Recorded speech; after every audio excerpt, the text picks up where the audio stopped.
Dear students and parents, welcome to doctor TCS career guidance. Students చాలామంది నుంచి నన్ను అడుగుతున్న క్వశ్చన్ వచ్చేసి ఆల్రెడీ మీకు అర్థమై ఉండొచ్చు. పైలట్ అనమాట. ఈ పైలట్ చదవడానికి ఎంత ఖర్చు అవుతుంది? ఈ పైలట్ చదవాలంటే ఏరోనాటికల్ ఇంజినీరింగ్ చదవాలా? ఏరోస్పేస్ ఇంజినీరింగ్ చదవాలా?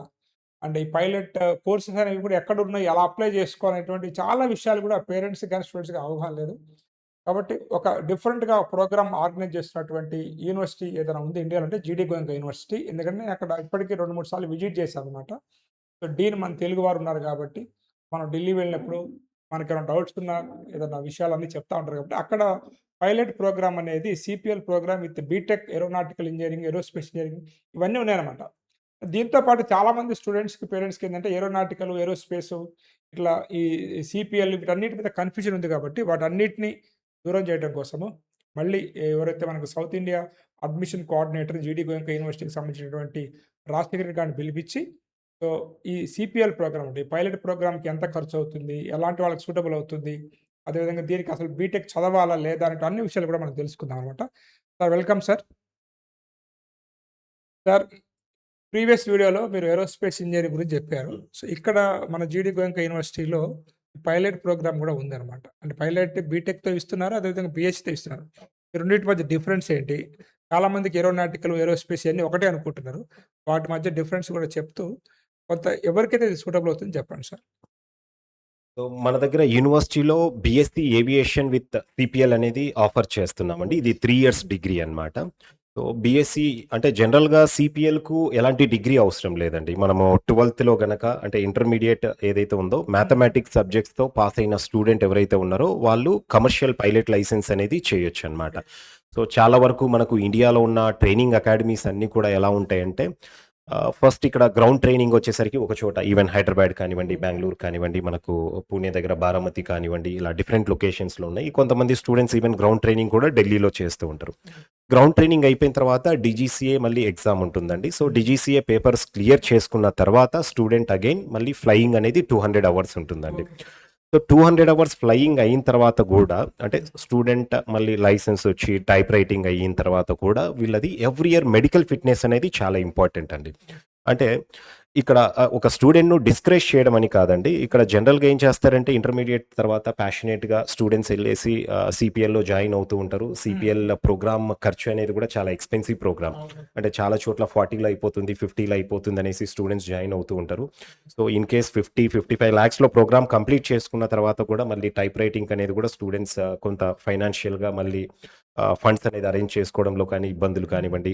ఈవెన్ రేపు లైసెన్స్ వచ్చిన తర్వాత కూడా ఫ్లయింగ్ అనేది స్టూడెంట్‌కు ఇనీషియల్ స్టేజ్‌లో 1,00,000 to 1.5 లాక్ అనేది వాళ్ళకు పర్ మంత్ అనేది ఉంటుందండి. ఒక 2000 అవర్స్ వరకు ఫ్లయింగ్ చేసిన తర్వాత దీంట్లో వీళ్ళకు ఎక్స్‌పీరియన్స్ బట్టి మంచి పే స్కేల్ అనేది ఉంటుందన్నమాట. నో డౌట్ వాళ్ళు పెట్టిన ఇన్వెస్ట్‌మెంట్ ఏదైతే ఉందో డెఫినిట్‌గా 5 ఇయర్స్‌లో స్టూడెంట్ అనేది అంటే ఆర్‌ఓఐ అనేది ఉంటుందండి. సో, 5 ఇయర్స్‌లో డెఫినిట్‌గా ఎర్న్ చేసుకోగలుగుతారు దీనికి ఖర్చు పెట్టిందయితే. అయితే దీంట్లో మెడికల్ ఫిట్‌నెస్ అనేది చాలా ఇంపార్టెంట్ అండి. సో, జనరల్‌గానే మనం ఇనీషియల్‌గా ఫ్లయింగ్ చేసే ముందు క్లాస్ 2, క్లాస్ 1 మెడికల్ టెస్ట్‌లనేది కంప్లీట్ చేయిచ్చేస్తాము. బట్ స్టిల్ వీళ్ళు ఫ్లయింగ్ చేసిన తర్వాత కూడా ఇయర్‌లీ వీళ్ళ ఫిట్‌నెస్ అనేది ప్రూవ్ చేసుకోవాల్సి ఉంటుంది. ఇన్ కేస్ స్టూడెంట్ ఒక 2 ఇయర్స్ లేదా 3 ఇయర్స్ ఫ్లై చేసిన తర్వాత ఏదైనా అంటే మెడికల్లీ కానివ్వండి లేదా మనకు పైలట్ వైపు స్టూడెంట్‌కి ఇంట్రెస్ట్ లేదనుకోండి, ఇంకొక ఫీల్డ్‌కెళ్ళాలన్నా కూడా వాళ్ళకి డిగ్రీ ఉండదు కాబట్టి కొంత ప్రాబ్లమ్ అనేది ఉంటుంది. ఇదొక్కటే కాదు సార్, ఇంకా మనము ఏదైనా ఇప్పుడు ఎమిరేట్స్ కానివ్వండి, ఎతిహాడ్ కానివ్వండి, ఇలా ఏవైతే ఇంటర్నేషనల్ ఎయిర్‌లైన్స్ ఉన్నాయో వీళ్ళంతా కూడా మినిమమ్ ఒక గ్రాడ్యుయేషన్ అనేది అడుగుతూ ఉన్నారనమాట. ఈ మధ్య సో, రీసెంట్‌గా. అవును సార్. ఇంటర్మీడియేట్ కంటే కూడా డెఫినిట్‌గా ఒక గ్రాడ్యుయేషన్ కంప్లీట్ చేసుకొని ఎవరైతే సీపీఎల్ వైపు వచ్చారో లైసెన్స్ ఉందో వాళ్ళకి ఇంపార్టెన్స్ అనేది ఉందన్నమాట. సో, అందుకు మనం ఇక్కడ ఈ ఛాలెంజెస్ అన్నీ ఓవర్‌కమ్ చేయడానికి జీడీ గోయంకా యూనివర్సిటీలో ఇండియాలోనే ఫస్ట్ టైమ్ మనం బీఎస్సీ ఏవియేషన్ విత్ సిపిఎల్ అనే ప్రోగ్రామ్ అనేది స్టార్ట్ చేశామన్నమాట. అంటే ఇక్కడ ప్యారలల్‌గా ఈ 3 ఇయర్స్‌లో స్టూడెంట్స్ 6 సెమిస్టర్స్ ఉంటాయి. సెమిస్టర్ సిస్టమ్ అనేది ఉంటుంది. సో, ఏవియేషన్ సబ్జెక్ట్స్‌తో పాటు ఇక్కడ గ్రౌండ్ ట్రైనింగ్ అనేది ఉంటుంది. And starting from second semester ఇక్కడ సెకండ్ సెమిస్టర్‌లో 30 అవర్స్ ఫ్లయింగ్ చేయడం జరుగుతుంది. అలాగే థర్డ్, ఫోర్త్, ఫిఫ్త్ సెమిస్టర్స్ వచ్చేసరికి 40 అవర్స్ అనేది ఫ్లయింగ్ అనేది ఉంటుంది ప్యారలల్‌గా. అండ్ ఫైనల్ సెమిస్టర్‌లో 50 అవర్స్ ఫ్లయింగ్ ఉంటుంది.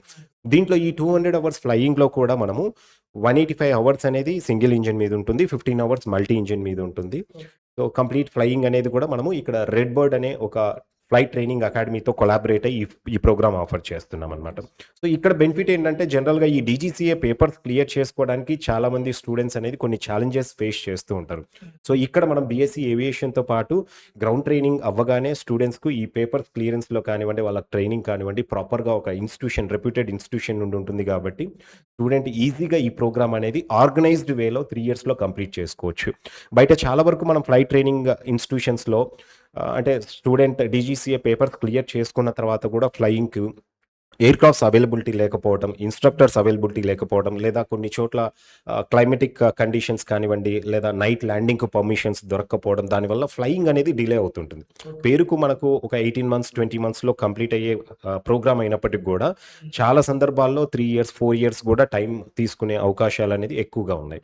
సో, అందుకు మనం దీన్ని ఒక ఆర్గనైజ్డ్ వేలో 3 ఇయర్స్‌లో ఒక ప్రాపర్ స్ట్రక్చర్ తోటి ఈ ప్రోగ్రామ్ అనేది బీఎస్సీ ఏవియేషన్ డిగ్రీతో పాటు స్టూడెంట్ ఇక్కడ ఫ్లయింగ్ అనేది కూడా చేయొచ్చనమాట. సో, ఆ విధంగా డిజైన్ చేశాం. సో, కమర్షియల్ పైలట్ అనేది మన దగ్గర మనం ఏదైతే ఆఫర్ చేస్తున్నామో ఇది ఏవియేషన్‌తో పాటు 65 లాక్స్ అనేది ప్రోగ్రామ్ కాస్ట్ ఉంటుందండి.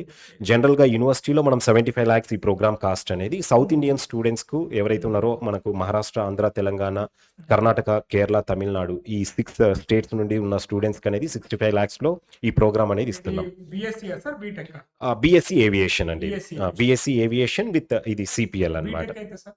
BTech aerospace engineering with CPL అయితే గనక మనము ఇక్కడ 16,60,000 అనేది టోటల్ 4 ఇయర్స్‌కు బీటెక్ ఏరోస్పేస్‌కి ఉంటుందండి. ఇన్ కేస్ పైలట్ వైపు వెళ్ళే వాళ్ళు 3 ఇయర్స్ అనేది బీటెక్ ఏరోస్పేస్ చేస్తారు ఇక్కడ ఇండియాలో. సో, 3 ఇయర్స్‌కి అప్రాక్సిమేట్‌గా 12 లాక్స్ అనేది ఇక్కడ వాళ్ళకి ఖర్చు అవుతుంది ఇంక్లూడింగ్ హాస్టల్ అది.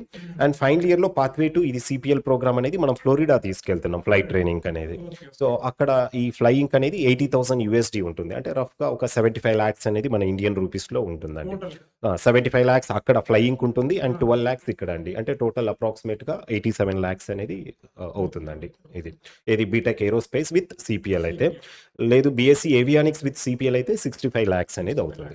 లేదు స్టూడెంట్ ఇది ఎక్స్‌పెన్సివ్ ప్రోగ్రామ్ నాకు ఏవియేషన్ ఇండస్ట్రీ వైపు ఇంట్రెస్ట్ ఉంది అనుకున్న వాళ్ళు కంప్లీట్ బీటెక్ ఏరోస్పేస్ ఇంజినీరింగ్ అనేది కంప్లీట్ చేసుకోవచ్చండి. సో, ఏరోస్పేస్ ఇంజినీరింగ్ అనేది అది ఫ్లయింగ్ కాదండి. దాంట్లో అంటే ఒక ఎయిర్‌క్రాఫ్ట్ డిజైన్ కానివ్వండి, స్టూడెంట్ దాని ప్రొడక్షన్ కానివ్వండి, దాని టెస్టింగ్ కానివ్వండి, సర్వీస్ కానివ్వండి, వీటి మీద స్టూడెంట్‌కి అనేది సబ్జెక్ట్స్ అనేది ఉంటాయన్నమాట. సో, బీటెక్ ఏరోస్పేస్ ఇంజినీరింగ్ అనేది మనం ప్లెయిన్ ప్రోగ్రామ్ కూడా 4 ఇయర్స్ ఆఫర్ చేస్తున్నాం. దీంట్లో ఫైనల్ ఇయర్ ఇదివరకు మనం డిస్కస్ చేసుకుంటున్నట్లు స్టూడెంట్ అనేది ఇక్కడ జర్మనీ కానివ్వండి, ఫ్రాన్స్ కానివ్వండి ఫైనల్ ఇయర్ అనేది స్టూడెంట్‌ని మనం తీసుకెళ్ళడం జరుగుతుందన్నమాట. ప్లేస్‌మెంట్స్ ఎలా ఉన్నాయి సార్? ప్లేస్‌మెంట్స్ అక్కడ మన దగ్గర?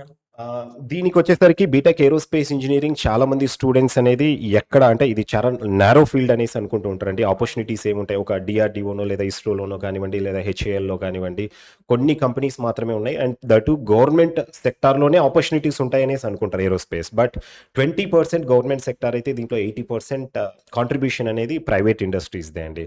సో, మనము ఇప్పుడు ఫ్రాన్స్‌లో తీసుకుంటే గనక డసాల్ట్ కానివ్వండి, లేదా ఈవెన్ మనము స్పేస్ ఎక్స్ కానివ్వండి, ఈవెన్ మనకి ఇండియాలో టాటా వాళ్ళది ఉందండి. అదేవిధంగా మనకి Airbus and Boeing manufacturing units కూడా ఇండియాలో ఉన్నాయి. దాంతో పాటు మ్యానుఫ్యాక్చరింగ్ యూనిట్స్‌తో పాటు టెస్టింగ్ కానివ్వండి, ఈవెన్ సర్వీస్ వైపు కూడా మనకు యూనివర్సిటీకి దగ్గరలోనే గురుగ్రామ్‌లోనే చాలా కంపెనీస్ అనేది కూడా ఉన్నాయండి. సో, స్టూడెంట్స్‌కు 20% వాళ్ళకు ఇప్పుడు ఇస్రో కానివ్వండి, లేదా హెచ్ఏఎల్ కానివ్వండి, ఇలాంటి డీఆర్‌డీఓ ఇలాంటి ఆర్గనైజేషన్స్‌తో పాటు గవర్నమెంట్ ఆర్గనైజేషన్స్‌తో పాటు ప్రైవేట్‌లో కూడా మంచి ఆపర్చునిటీస్ ఉంటాయండి. జనరల్‌గా దీనికి తీసుకుంటే గనక కంప్యూటర్ సైన్స్‌తో కంపారిజన్ చేసి చెప్తే గనక ఒక artificial intelligence and machine learning అయిన స్టూడెంట్ యావరేజ్‌గా ఒక 6-7 లాక్స్ ప్యాకేజ్ వస్తుందనుకోండి. ఏరోస్పేస్ చేసిన స్టూడెంట్ డెఫినిట్‌గా ఒక 13-14 లాక్స్ ప్యాకేజ్‌తో అనేది సెటిల్ అవ్వచ్చండి. అంటే ఇనీషియల్ నేను సాలరీ చెప్తున్నాననమాట. అవునండి. ఎందుకంటే మనం డిజైన్ చేసిన ప్రోగ్రామ్ అనేది కూడా ఇక్కడ స్టూడెంట్ బీటెక్ ఏరోస్పేస్‌లోనే ఒక స్పెషలైజేషన్ మీద ట్రైన్ అవ్వడం జరుగుతుంది. అంటే కంప్యూటర్ సైన్స్‌లో ఎలాగైతే కోర్ సీఎస్‌సితో పాటు మనకు AML, data science, cyber security ఇవన్నీ స్పెషలైజేషన్స్ ఉన్నాయో, ఏరోస్పేస్ ఇంజినీరింగ్‌లో కూడా మనము థర్డ్ ఇయర్‌లో స్టూడెంట్ ఏరోనాటిక్స్ అని, ఆస్ట్రోనాటిక్స్, ఏవియానిక్స్, డిఫెన్స్ టెక్నాలజీ అని ఇలా స్పెషలైజేషన్ సెలెక్ట్ చేసుకొని ట్రైన్ అయ్యే అవకాశం అనేది కల్పిస్తున్నామనమాట. సో, డెఫినిట్‌గా స్టూడెంట్ ఒక మంచి స్కోర్‌తో దీని మీద ప్యాషనేట్‌గా చదివితే బీటెక్ ఏరోస్పేస్ ఇంజినీరింగ్ గనక ఆపర్చునిటీస్ అయితే బెటర్‌గానే ఉంటాయండి దీనికి. అండ్ అంతే కాకుండా ఇది అంత ఎక్స్‌పెన్సివ్ ప్రోగ్రామ్ కూడా కాదు. జనరల్‌గా యూనివర్సిటీలో మనకు ఫీజొచ్చేసరికి అదర్ స్టేట్ స్టూడెంట్స్ అందరికి కూడా 27 లాక్స్ అనేది 4 ఇయర్స్‌కు అంటే tuition fee, hostel, examination fee, దీనికి కొన్ని వాల్యూ ఎడిషన్ సర్టిఫికేషన్స్ ఉంటాయి. ఇవన్నీ కలిపి 27 లాక్స్ అవుతుందండి.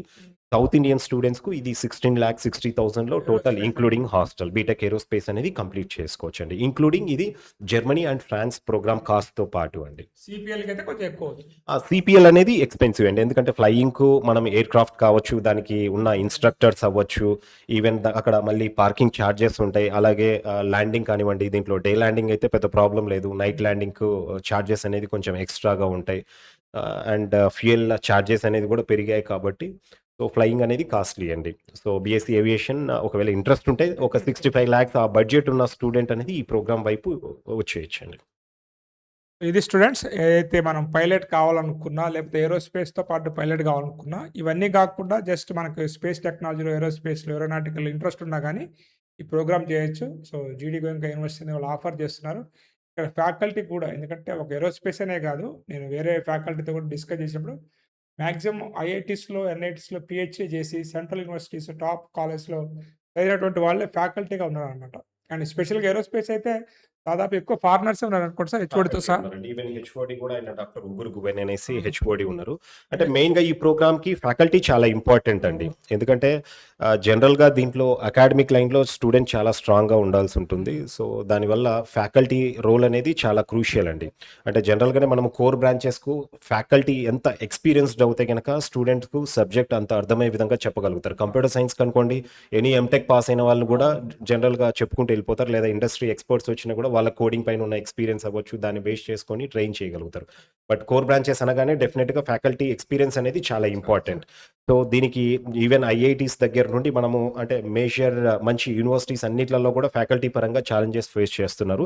సో, మనం దీన్ని ఓవర్‌కమ్ చేయడానికొచ్చేసరికి కొంత ఫారిన్ ఫ్యాకల్టీని కూడా దీంట్లో సపోర్ట్ తీసుకున్నాం.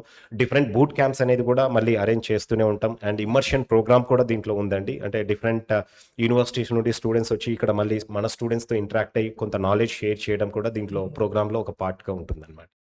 నేను అక్కడ వచ్చి స్టూడెంట్స్ కూడా మాట్లాడాను. అంటే మన ఏరోస్పేస్ వాళ్ళతోని, అదే అదర్ డిపార్ట్మెంట్ స్టూడెంట్స్‌తో మాట్లాడినప్పుడు వీళ్ళు కొంచెం డిఫరెంట్‌గా ఉన్నారు సార్.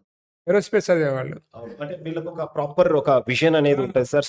జనరల్‌గా స్టూడెంట్స్ అంటే ఈ ప్రోగ్రామ్ ఏంటి? వాళ్ళు ఈ 4 ఇయర్స్ తర్వాత ఔట్‌కమ్ ఎలా ఉంటది? అనేసి ఒక ప్రాపర్ ఒక ఐడియాతో వచ్చిన స్టూడెంట్స్ అన్నమాట. అండ్ స్టూడెంట్స్ అంతా కూడా కొంచెం ఏరోస్పేస్ ఇంజినీరింగ్‌లో మెరిట్ స్టూడెంట్స్ ఉంటారండి. అంటే ప్రోగ్రామ్ డెప్త్ అలా ఉంటుంది. అండ్ కొంత ముందే వాళ్ళు స్టడీ చేసి వస్తారు. అండ్ మనం కూడా దీంట్లో అన్ని కోర్సెస్‌కనేది జనరల్‌గానే అడ్మిషన్ అనేది ఇచ్చేస్తూ ఉంటాం. అంటే పర్సెంటేజ్‌తో సంబంధం లేకుండానే కొంచెం ఇచ్చేస్తూ వెళ్తుంటాం. బట్ బీటెక్ ఏరోస్పేస్ ఇంజినీరింగ్ అనేది దీంట్లో ఇంటర్వ్యూ, స్టూడెంట్ కమ్యూనికేషన్ స్కిల్స్ అన్నీ చూసి మనం ఇక్కడ సీట్ అలాట్‌మెంట్ చేయడం జరుగుతుందన్నమాట. మొన్నొచ్చినప్పుడు వాళ్ళతో కూడా మాట్లాడాను. ఆ వీడియో కూడా త్వరలో వస్తుంది. సో, ఏరోస్పేస్ ఇంజినీరింగ్ స్టూడెంట్స్‌తో మాట్లాడినప్పుడు కొంచెం డిఫరెంట్‌గా అనిపించారు. ఆ వీడియో కూడా మీకు త్వరలో వస్తుంది. ఒకవేళ మీకు ఎవరికైనా ఇంట్రెస్ట్ ఉన్నట్లయితే ఖచ్చితంగా మీకు నంబర్ అయితే ఇస్తున్నాను.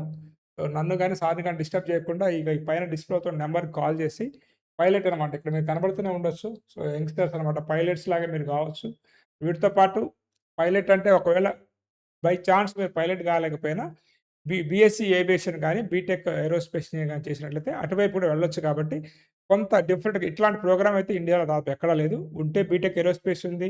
అయితే బీఎస్సీ ఏవియేషన్ ఉంది. లేకపోతే పైలట్ సెపరేట్‌గా ఉంది గానీ, ఈ మూడిటిని కంబైన్ చేసేటువంటి యూనివర్సిటీ మాత్రం జీడీ గోయంకా యూనివర్సిటీ. సో, దానికి సంబంధించిన డిస్‌ప్లే అయితే నంబర్ ఉంది. ఇంకేమైనా డౌట్స్ ఉన్నట్లయితే వాళ్ళకి కాల్ చేసి అడ్మిషన్ ప్రాసెస్ మొత్తం తెలుసుకోవచ్చు.